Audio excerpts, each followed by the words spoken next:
পশ্চিমবঙ্গের বেকার যুবকরা দিশেহারা হয়ে দাঁড়িয়েছে। রাজ্যে কাজ নেই, বেকারত্বে দিনকে দিন মান বাড়ছে এবং হারও বাড়ছে।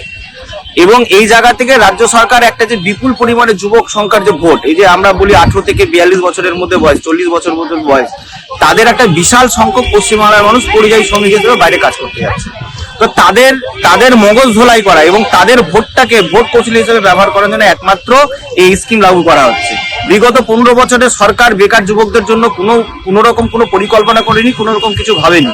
আজকে দেখুন পশ্চিমবাংলায় দেখতে গেলে দেখবেন প্রচুর ইউটিউবার দেখা যাচ্ছে যে তারা MA পাস চায়ওয়ালা, MA পাস ফুচকাওয়ালা, MA পাস ফাস্টফুড স্টল।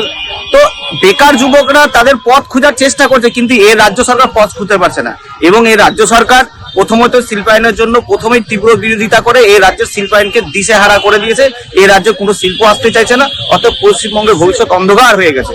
সেই দিক থেকে মানুষের মানসিকতাকে ফেরানোর জন্য এবং মানুষের মগজ ধোলাই করার জন্য শুধু এই BTT স্কিমের মধ্যে দিয়ে যুবকদের শুধু ভাওতাবাজি দেওয়ার চেষ্টা করছে।